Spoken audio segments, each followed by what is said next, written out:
Hello guys, bienvenue chez La Doua. J'espère que vous êtes confortables. Ok, on va y aller sans perdre l'instant sur ce fait que j'ai vu et ça m'a vraiment fait frémir. En même temps, ça m'a fait rendre compte pourquoi c'est important de suivre son instinct. Même si des fois on rencontre quelqu'un et puis pour une raison quelconque, on le sent plus. Pour une raison quelconque, on devait aller dans un endroit et puis on le sent plus. La petite voix au fond de nous nous dit, ah non, vas-y pas. Et puis on se dit, ah mais non, si je vais pas, les gens vont dire que je suis pas sérieuse, quoi que ce soit. Mais souvent, cette petite voix, c'est notre sauveur. Mais souvent, c'est notre sauveur. Et on va y aller aussi, on va parler de télé-réalité.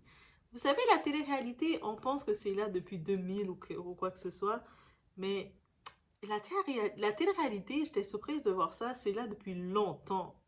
Donc, on parle de la première télé-réalité, elle remonte à... Mais première, je sais pas si la première, il y avait d'autres concepts, je pense. Mais cette télé-réalité, c'est une télé-réalité de dating, de... On en voit encore comme Bachelor, les dating, tout ça, en 1970, de dating game show, où il y avait des bachelors, une bachelorette et des comtesses, et puis tu dois choisir quelqu'un pour faire le show. Et le monde, même en 1970, ils participaient dans l'émission pour se faire connaître, pour faire du buzz. C'est sûr, en 1970, il n'y avait pas Internet, les réseaux sociaux, comme on a maintenant, mais le monde avait quand même le même désir de faire un peu de buzz, de gérer un peu de popularité, d'être un peu des stars, et c'était la façon d'entrer dans la télé, mais de faire de la télé. Et on va parler aussi d'un type qui a marqué les castings, qui a marqué tout le monde, et le monde ne l'a pas vu venir. Il s'est infiltré dans le système avec son désir aussi de faire son buzz, mais il avait fait des choses très méchantes, guys. Donc on est chez la Doha, sans perdre les temps, on y va.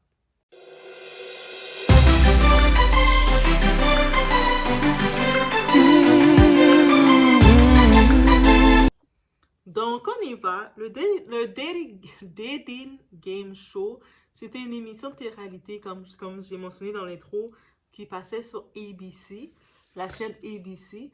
Et le concept, c'était quoi? C'était un concept où c'est dans les années 70, 1970, donc ça fait plusieurs années qu'on voit que c'est là.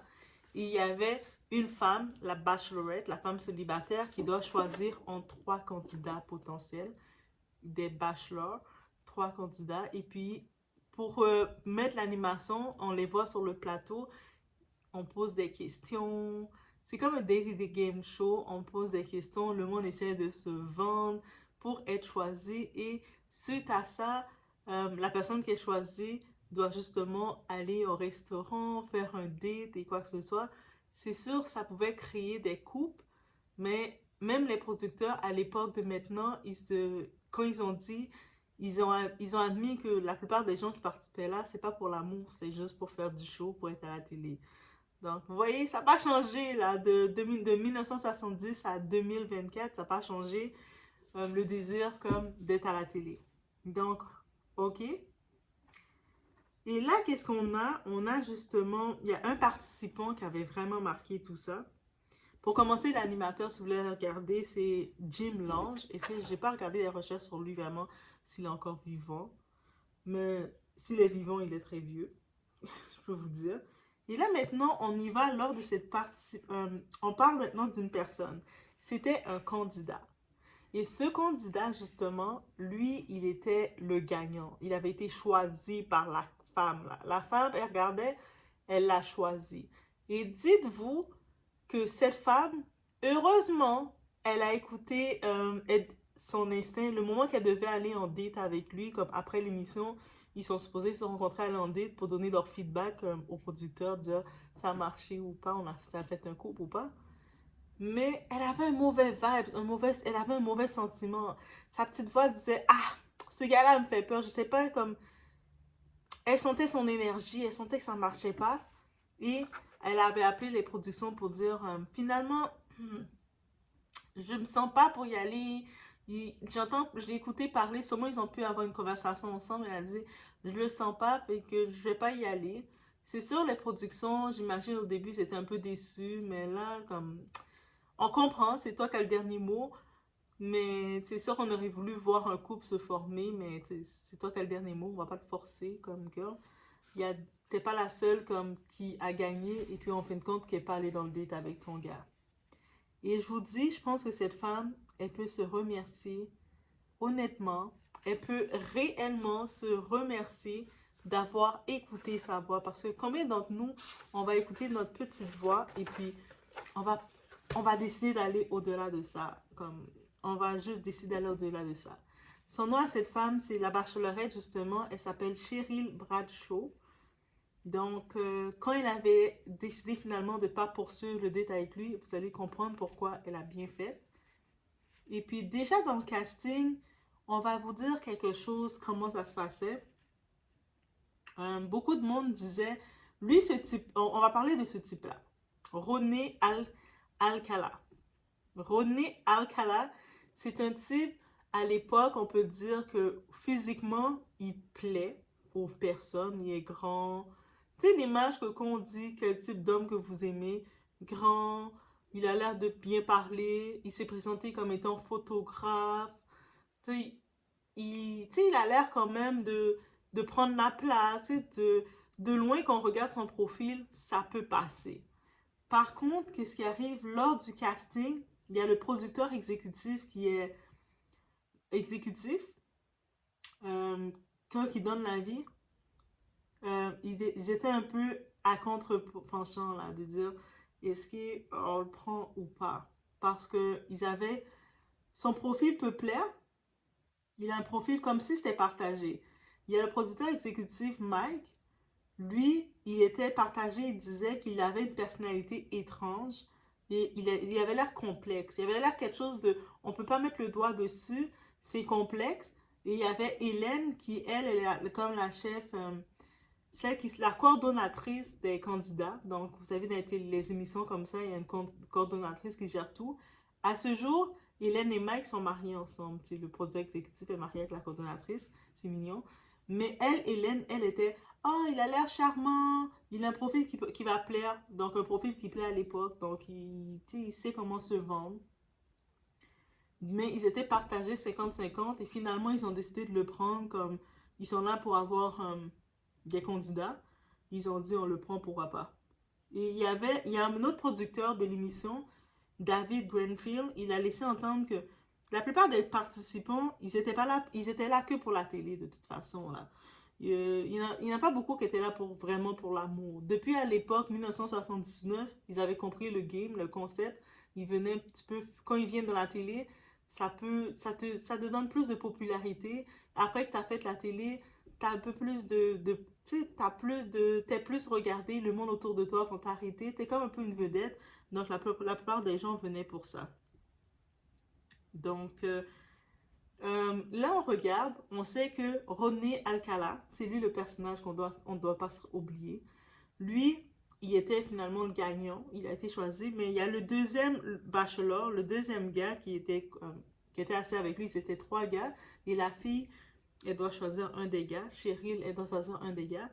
Mais Jed Mills, il est quand même revenu sur ça et puis il a dit, il lui était assis tout le long à côté de Alcala, et il dit que quand il était à côté de lui, il avait l'air creepy, il avait l'air vraiment étrange, bizarre, il avait pas un bon vibe. Ça. Quand il était à côté de lui, et puis il voyait qu'il, tout le long, quand il marmonnait, il disait, c'est sûr, c'est moi qui vais l'avoir, c'est moi qui vais choisir, c'est moi qui vais choisir, elle a pas choisi de me choisir. Tu sais, il faisait des choses bizarres à côté de lui, et lui disait que il était comme inconfortable à côté de lui, il était comme juste, il avait juste hâte que ça finisse, techniquement.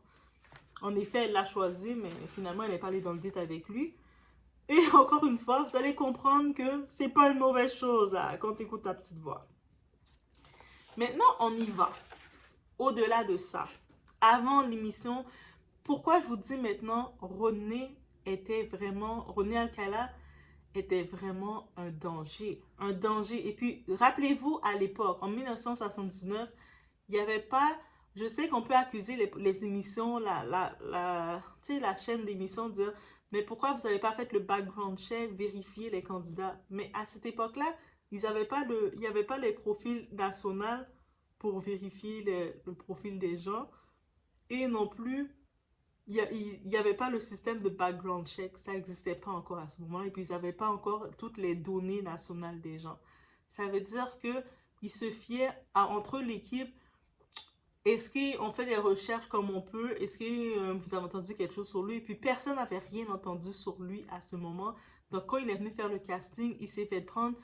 Eux autres, ils n'ont pas pensé rien du tout. Et puis, il faut vraiment, pour savoir qu'est-ce qu'il avait fait déjà avant de venir dans l'émission, il faut se dire que c'est un narcissique, donc un désir. Il était narcissique et arrogant, là. Désir de, malgré qu'il savait qu'est-ce qu'il était, qu'est-ce qu'il avait fait, il n'avait aucune crainte de venir de venir passer à la télé nationale, de s'afficher comme ça, tellement qu'il avait ce désir en lui d'être vu. Guys, vous n'êtes pas prêts.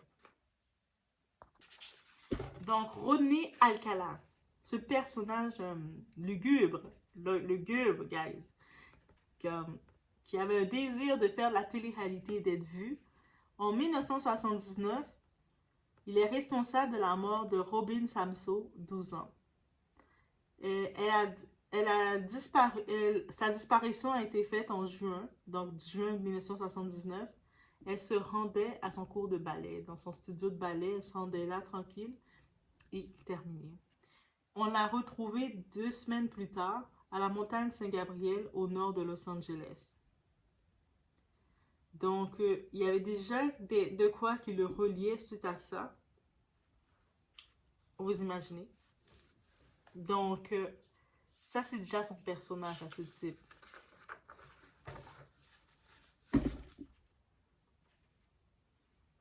Et on continue.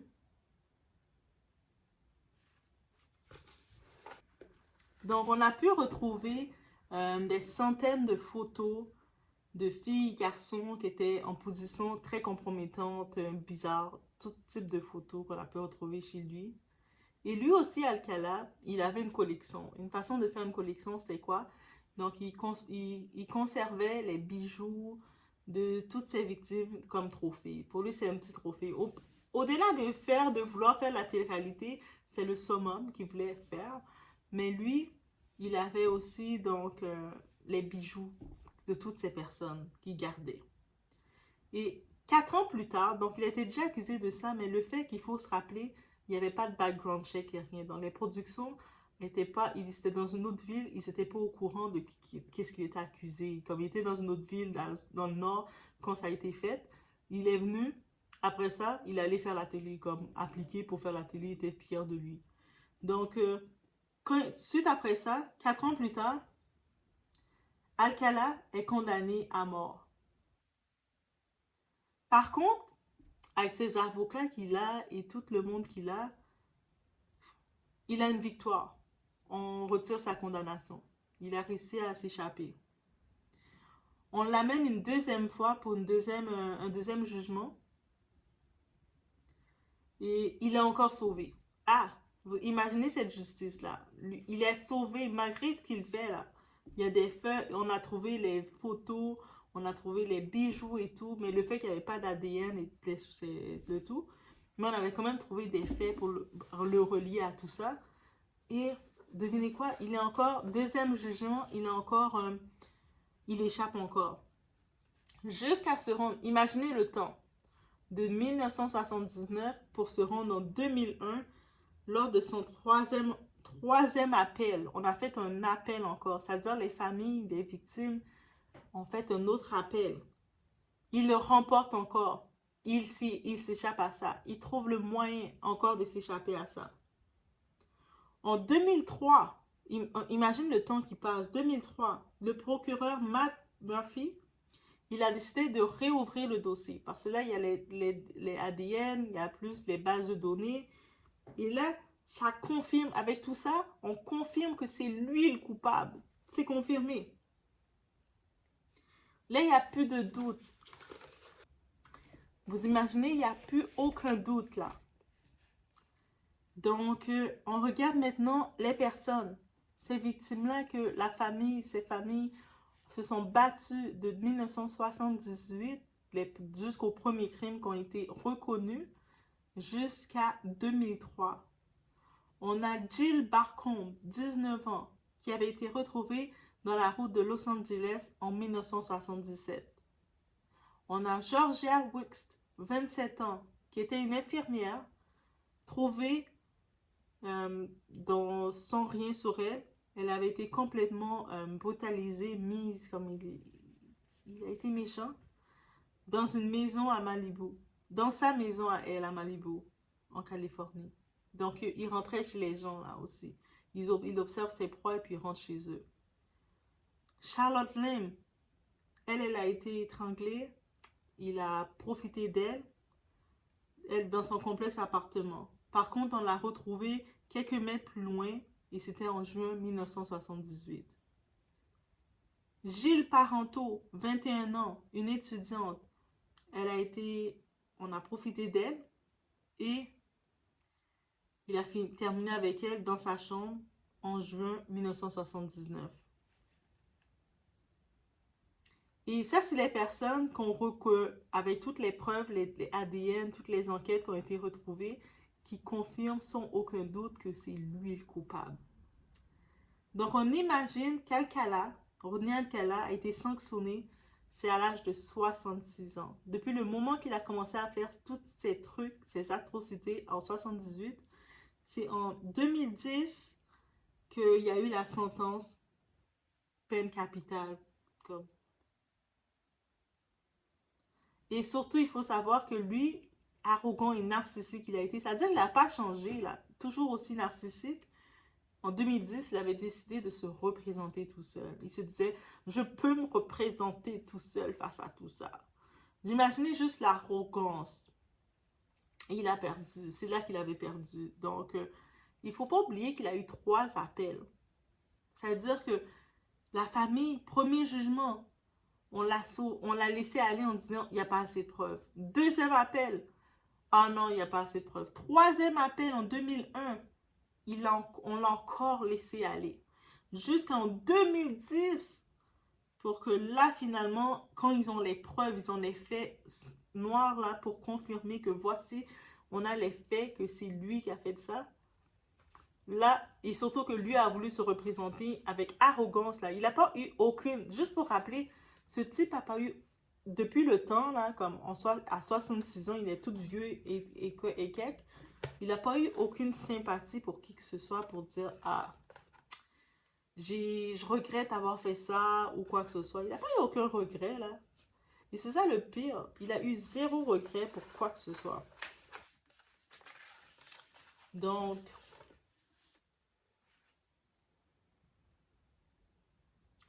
à New York, il a plaidé aussi coupable donc, pour les meurtres suivants. Que ce soit de Cornelia Crowley en 1977. On a Helen Over en 1978. Donc, là, quand il a vu que c'était fini, là, on l'avait accusé, il a plaidé coupable pour ces meurtres-là. Donc, pour les autres meurtres, c'est les faits qui étaient contre lui qui l'ont rendu coupable. Mais lui, pour ces 2-là, il a confirmé. En 2016, il a été chargé du meurtre de Christine Thornton en été 1977. Par contre, il a refusé d'être le responsable. Il a dit c'est pas lui. Dans celui-ci, il a dit c'est pas lui.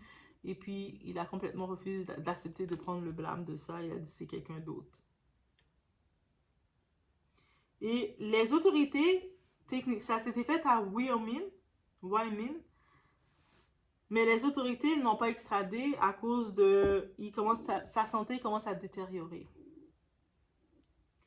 Et juste vous dire, actuellement, Alcala a 77 ans. Dans ces âges-là, peut-être il est un petit peu plus avancé maintenant. Il se retrouve à la prison de Concordant State Prison. Et il est en attente depuis en 2019, il est en attente pour son moment fatal. Mais à cause de tous les changements, les juridictions qu'il y a en Californie, donc il est juste en attente. Et puis on se dit peut-être que il va finir sa vie, mourir avant de quoi que ce soit. Mais dans tous les cas, juste de vous dire comment le monde fonctionne, comment la justice fonctionne. Des fois, on se dit, et puis le pire dans tout ça, je pense que la famille de toutes ces victimes-là n'ont jamais eu réellement justice parce qu'il n'a jamais demandé pardon tout le long. Il était toujours avec cette arrogance. Tu sais, c'est une personnalité, c'est pour ça qu'on dit la personnalité narcissique, c'est une personnalité arrogante, plein d'ego, qui imbue d'eux-mêmes. Et puis, eux autres, ils n'ont pas la compassion ou quoi que ce soit envers qui que ce soit. Et c'est sûr, c'est le sommet, c'est la cerise. Ceux qui l'ont côtoyé lors de l'émission, le Game Show, ils sont, ils se disent que, oh my God, comment on a fait pour laisser passer ce type-là, là, cette espèce-là? Comment on a fait? C'est sûr qu'on le voyait bizarre, mais on pensait pas qu'il était bizarre à ce tel point. Mais il l'était. Et ce qui a sauvé la candidate, cette femme-là, c'est qu'elle a écouté sa petite voix et puis elle n'est pas allée dans le rendez-vous. Elle aurait juste été têtue, dire ah, j'ai pas le choix, je dois y aller. Elle aurait fait partie de ses victimes. Heureusement qu'elle a écouté sa voix et j'imagine la pression que la prod ont pu la mettre, dire oh, mais non, mais vas-y, t'as gagné, tu dois aller pour nous donner un feedback. Heureusement qu'elle s'est dit ah non, je le sens pas. Et c'est pour ça qu'en parlant de cette histoire, je vous dis écoutez votre instinct avec les gens. Votre petite voix avec les gens, écoutez-les, là, parce que ça vous protège, vous savez pas comment. Tu sais, des fois, on va voir quelqu'un, on va juste penser que la personne est un peu bizarre, mais là, en vrai, la personne est plus bizarre, la personne est incroyable, là. La personne a quelque chose que non. Donc, il faut faire attention. Donc, c'est tout. Donc, en même temps, vous laissez savoir, est-ce que vous étiez au courant qu'il y avait une télé-réalité en 1970. Parce que, dites-vous qu'en 79, quand il a participé, il y avait déjà plusieurs saisons. Le monde était déjà habitué aux saisons et il voulait même participer juste pour faire la télé. Ça veut dire que la télé-réalité, c'est là depuis longtemps. Quand le monde dit « Ah, ouais, la télé-réalité va terminer, c'est comme c'est plus à la mode. » Mais c'est là depuis longtemps, là. Oh my God, quand j'ai vu ça, j'étais comme ah ouais? En plus, c'est les mêmes concepts des shows de dating. C'est là depuis longtemps. C'est pour ça que oui, des fois, il faut évoluer, changer. Mais oui, maintenant, on a les fiches de données, les background checks et tout ça qu'on peut vérifier, les fiches médicales, tout ça qu'on peut vérifier. À l'époque, ils n'avaient pas tout ça, donc ils se fiaient un peu à la bonne foi. Et je pense qu'on se rend compte qu'on ne peut pas nécessairement se fier à la bonne foi de quelqu'un. Même si la personne a l'air super ok, correct, on peut pas se fier à la bonne foi, on n'a pas le choix de faire nos vérifications. Je pense que c'est ça qui nous a appris. Des fois qu'on peut voir quelqu'un, surtout en 2024, vous allez voir quelqu'un dire ah, mais il a l'air bien sympathique ou il vient dans le même pays que moi ou quoi. Non, tu peux pas te fier à ça. Ah, c'est une femme, je peux me fier à elle. Fiez-vous pas à quoi? Rien du tout. Faites vos vérifications, guys. Si au moins on peut retenir ça dans cette histoire, faites vos vérifications. Donc, laissez-moi savoir, est-ce que vous étiez au courant de cette histoire-là? Si oui, si oui, vous étiez au courant, laissez-moi savoir. Et si vous n'étiez pas au courant, mettez des cœurs mauves, dites de ah, j'étais pas au courant. Merci de nous avoir partagé. Ça me fait plaisir aussi. Donc, on se voit au prochain vidéo, guys.